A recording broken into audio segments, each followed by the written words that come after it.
Now, if you were present at the Narendra Modi Stadium to witness that India-Pakistan match, you would be part of a large partisan crowd that was vociferously supporting Team India. There were collectively loud jeers and boos when Babar Azam, the Pakistan captain, stepped up to the toss. There was also not even a single applause. We couldn't really hear any when the Pakistani batters hit a four or the bowlers took a wicket. A Pakistani cricketer would have felt really alone in that cauldron, surrounded by a crowd that had zero support for the visiting side. But speaking of the attendance for that India-Pakistan match alone, it was more than 1 lakh. Now, the official capacity of the Ahmedabad Stadium is 1,32,000, and you would say that is not full attendance. But just look at these numbers for starters before we get you the whole picture.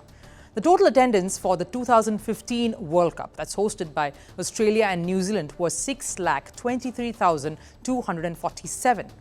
Numbers by the Stadium's data. The attendance for the 2019 World Cup at England and Wales registered 7,52,000 spectators. These are numbers by ICC.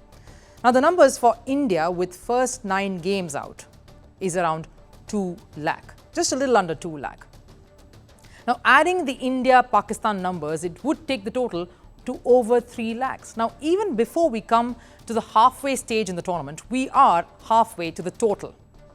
The attendance of both the previous editions, yes, the crowds are less in comparison to the size of the stadiums and the capacity, but there are some reasons to it. The format itself, the ODI format, quite the longer format that doesn't really engage too much of the crowd when it compares itself to the shortest format, which is the T20 format. The festival season is on in the country. India games not being there on the weekdays because at least the weekends, which garners more attendance, would make up for the lack of it owing to a weekday fixture. So let's say a non-India game was put on a weekend, you'd probably still be able to make up for some more of the numbers than you would otherwise, which you're anyway getting on an India fixture. So then the best way we can compare to figure if the crowds coming in for this edition is less or more is possibly to compare the capacity itself of stadiums with the other countries that hosted the last 2 editions, for example, which is what we've sort of compared. Let's also be honest, the size of stadiums in India are much larger than stadiums in any of the others outside India. So let's compare the biggest stadium that played host to the 2015, 2019 and 2013. Now, if you go to 2019, the Lords in England has a capacity of just 31,000. That's the biggest that they have in the country. Next, if we look at 2015, the Melbourne, the MCG, the biggest stadium, has a capacity of 1 lakh. And then, of course, comes Ahmedabad, 1,32,000. That's the biggest stadium among all the venues that's hosting the World Cup 2023. So more the spectators then. So the logic says that the number of people attending is more. And it isn't just in this edition of the World Cup that only India matches are getting more attention. Sadly, a lot of the other marquee cricket events around the world only get drawn to the big teams taking center stage.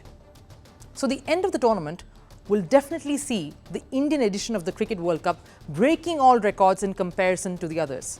Because simply put, the proportion between crowds to stadium is always going to be the differentiator in this regard. It's the dream of every cricketer, the ultimate glory. Few manage to keep their date with destiny.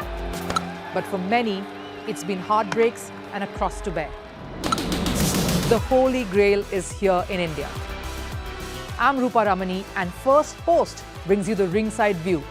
We bring you the Cup of Dreams. Cricket World Cup coverage like never before.